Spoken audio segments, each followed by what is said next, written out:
Supreme court ने NEET के मामले को लेकर आज अपना विस्तृत फैसला सुना दिया। सुप्रीम कोर्ट ने ये माना कि ये बड़े स्तर पर पेपर लीक जैसी घटना नहीं है, केवल बिहार के पटना और हजारीबाग में ही पेपर लीक हुआ है। लिहाजा इस पूरे पेपर लीक को लेकर कोई अहम आदेश जारी नहीं किया जा सकता। लेकिन सुप्रीम कोर्ट ने भविष्य में होने वाली परीक्षाओं को लेकर एक विस्तृत गाइडलाइन जारी किया है। हमारे साथ श्वेतांक है, क्या कुछ सुप्रीम कोर्ट ने अपने इस गाइडलाइन में कहा है? देखिए, गाइडलाइन में पहली चीज़ तो ये है कि सुप्रीम कोर्ट ने एक एसओपी बनाने के लिए बोला है कि आप एक एसओपी बनाएंगे जिसमें आपको बहुत सारी चीज़ें देखनी है। एसओपी में आप क्या क्या कंसिडर करेंगे कि किसी भी स्टूडेंट्स को कोई प्रॉब्लम नहीं होनी चाहिए। जैसे पेपर लीक वगैरह की जो घटनाएं हैं उससे कई स्टूडेंट्स का भविष्य खतरे में आ जाता है।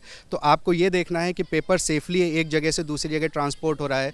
और ई रिक्शा वगैरह, जैसा कि हमने पॉइंट आउट किया था आर्गूमेंट्स में कि ई रिक्शा से पेपर ले जाया जा रहा है, ये सब नहीं होना चाहिए। CCTV कैमरा वगैरह सारे सेंटर्स पर लगे होने चाहिए अच्छे से, ताकि सारी जानकारी रहे, विस्तृत जानकारी उसकी मिलती रहे। तीसरा ये है कि इम्पर्सोनेशन की जो घटनाएं होती हैं, ये घटनाओं की भी रोकथाम करनी चाहिए आपको। उसके लिए भी आपको जो भी रिकमेंडेशन सुप्रीम कोर्ट ने दिए हैं वो फॉलो करने होंगे कि आप कैसे रोक सकते हैं। और कमेटी को खुद भी अपनी तरफ से कुछ गाइडलाइंस देनी है। और सुप्रीम कोर्ट ने यही बोला है कि ये सारी रिकमेंडेशंस आप हमारे सामने एक बार कंप्लीट करने के बाद पूरा प्रोसीजर आप हमारे सामने रखेंगे। अगर कुछ रह जाता है तो हो सकता है आगे सुप्रीम कोर्ट की कुछ और गाइडलाइंस भी आ सकती है। आज एक महत्वपूर्ण बात सुप्रीम कोर्ट ने ये भी कही और एनटीए की खिंचाई भी की कि जो पेपर लीक हुआ उसको लेकर एनटीए को बहुत बातें कही और ये कहा कि अगर आप इस पूरे मामले में सजग होते तो शायद पेपर लीक नहीं होता। जी, एनटीए को काफ़ी फटकार पड़ी है आज सुप्रीम कोर्ट से, जिसमें उन्होंने बोला है कि भाई आपको जैसे आप छोटी छोटी चीज़ें, मान लीजिए आपने ग्रेस मार्क्स, आपने ऐसे ही ग्रेस मार्क्स दे दिए, वो बात अलग है कि उसमें सर्वोच्च न्यायालय का ही पहले ही डिसीजन आ गया था, इसलिए वो पेपर दोबारा से कंडक्ट करा दिया गया। लेकिन वो सही तरीका नहीं था।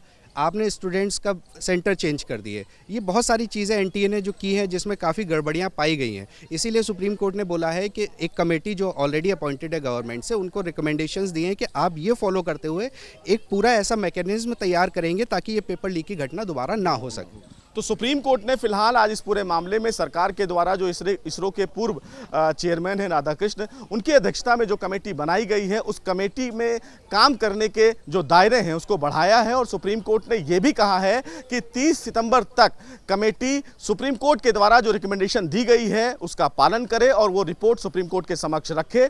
सुप्रीम कोर्ट इसके बाद तय करेगा कि आने वाले दिनों में किस तरह के परीक्षा को लेकर जो एक मैकेनिज्म बनाया गया है उस पूरे मैकेनिज्म पर काम करे। लेकिन सुप्रीम कोर्ट ने अहम बात जो कही वो यही कही कि भविष्य में पेपर लीक की घटना बर्दाश्त नहीं की जाएगी। जी, एनटीए को काफ़ी फटकार पड़ी है आज सुप्रीम कोर्ट से, जिसमें उन्होंने बोला है कि भाई आपको जैसे आप छोटी छोटी चीज़ें, मान लीजिए आपने ग्रेस मार्क्स, आपने ऐसे ही ग्रेस मार्क्स दे दिए, वो बात अलग है कि उसमें सर्वोच्च न्यायालय का ही पहले ही डिसीजन आ गया था, इसलिए वो पेपर दोबारा से कंडक्ट करा दिया गया। लेकिन वो सही तरीका नहीं था।